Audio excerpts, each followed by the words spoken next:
అందమైన కలలకు తీరం మా ఇల్లు ప్రేమాలయం దేవుళ్ళ జన్మాలయం సంక్రాంతే ప్రతిదినం సుఖశాంతే ప్రతిక్షణం మా ఇల్లు ప్రేమాలయం దేవుళ్ళ జన్మాలయం అందమైన కలలకు తీరం అమృతాలు కురిసే తీరం మా ఇల్లు ప్రేమాలయం దేవుళ్ళ జన్మాలయం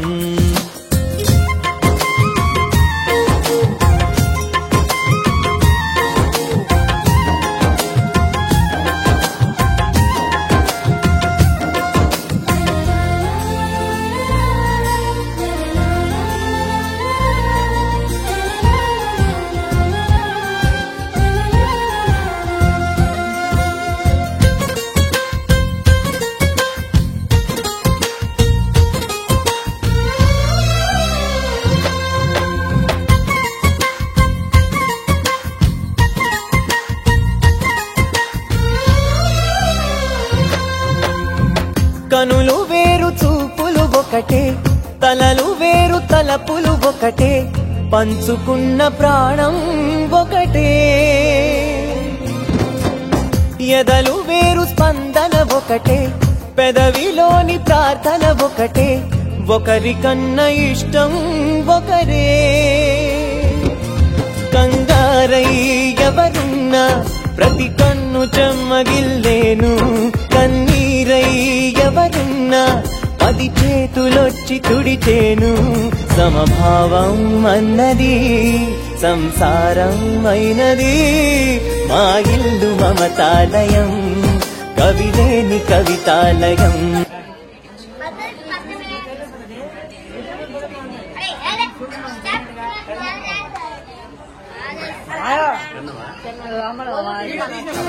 అందమైన కలలకు తీరం అమృతాలు కురిసే తీరం మా ఇల్లు ప్రేమాలయం దేవుళ్ళ జన్మాలయం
పసివాడై మెరిసాడే.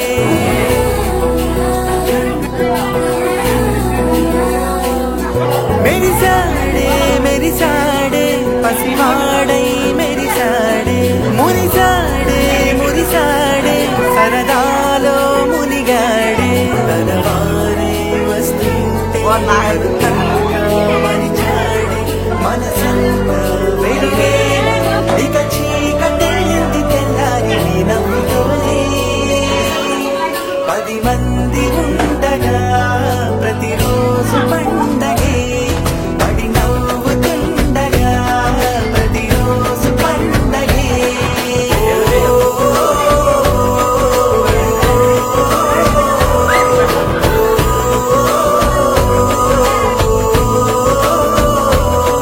మెరిసాడే మెరిసాడే పసివాడై మెరిసాడే.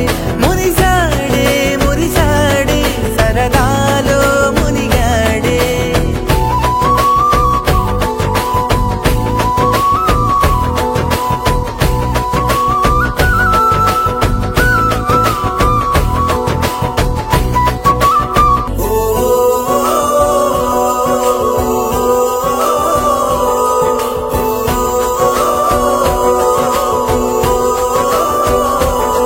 మేము కలవగా తెగ కలవరం. అసలిది కదా ఒక సంబరం.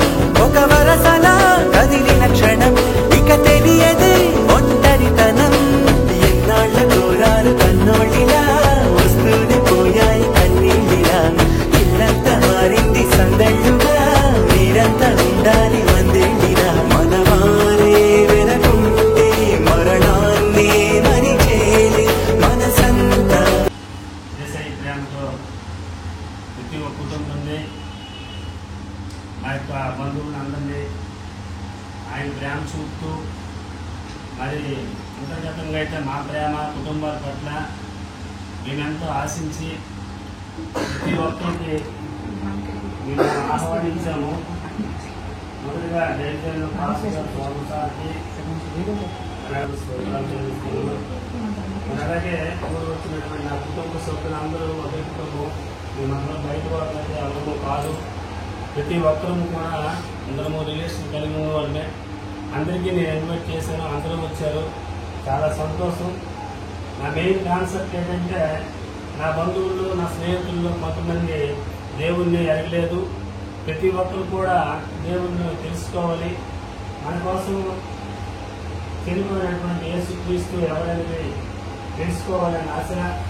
నా ప్రాణం నా రక్షణ కోసం మరి నా కుటుంబ సభ్యుల కోసం యేసయ్య పెట్టి రక్తం దారబోసి ప్రతి ఒక్కరిని కొనుక్కున్నాడు.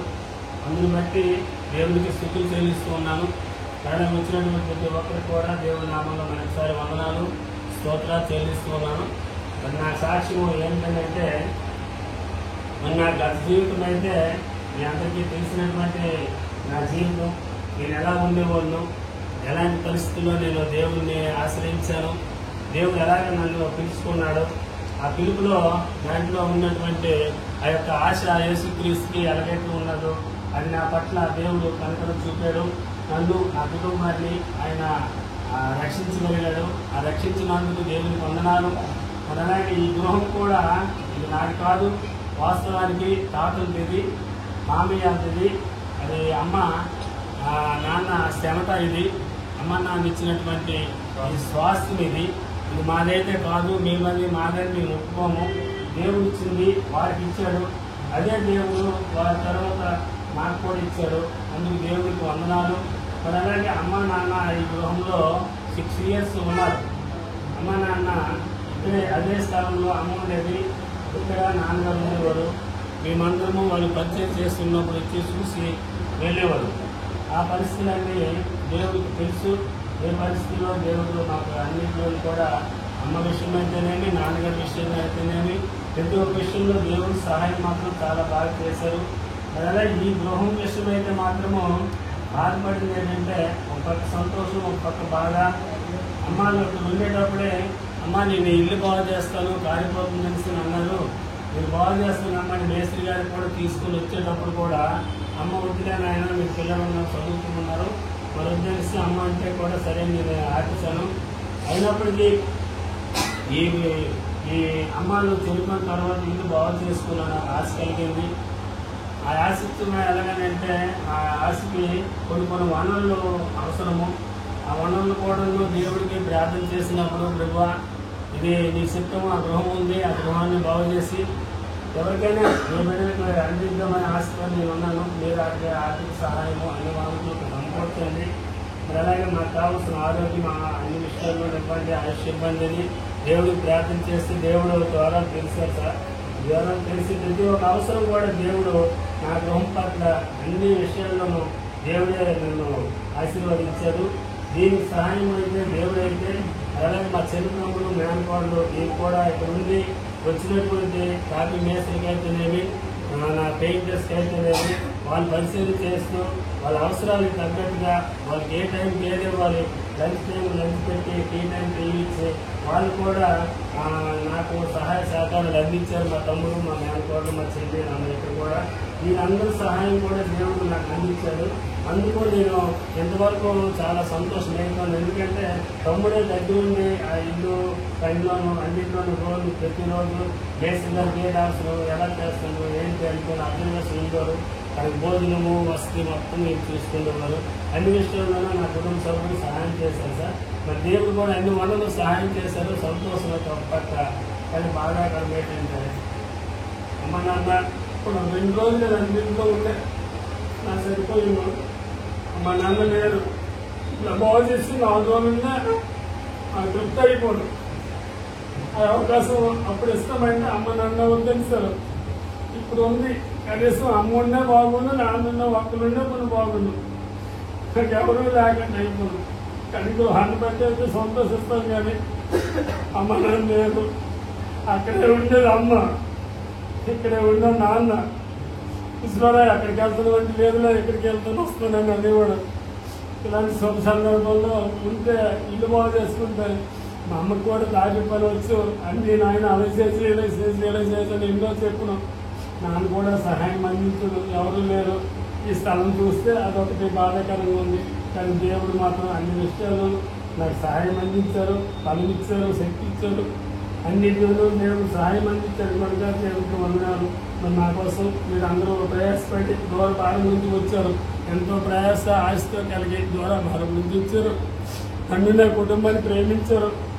వచ్చినందుకు అందరికీ మరొకసారి కృతజ్ఞతలు తెలియజేస్తూ ఉన్నాను. మీ అందరి కోసం కూడా ప్రార్థన చేస్తాను. మీరు కూడా దేవుడిని నమ్మాలి. కొంతమంది ఉన్నారు నా కుటుంబ సభ్యులు ఇంటికి వెలిసి రచ్చగెలాలని అంటారు. మరి మా కుటుంబ సభ్యులే మా దుఃఖ చూసి మీరు మారకపోతే మీరు కూడా ఎవరిని ఆశిస్తారు? మా కుటుంబ సభ్యులు ఏ శైలిలో రక్షణ పొందాలని మెయిన్ కాన్సెప్ట్ నాది. అందుకే ఇది అందరికీ తెలుసుకున్నాం. మీతో పాటు ఆనందం పంచుకోవాలని ఆశిస్తూ ఈ చిన్న సాక్షి దేవుడు జీవించాలని మనసారా కోరుకుంటూ ఉన్నాను. ఆమేన్.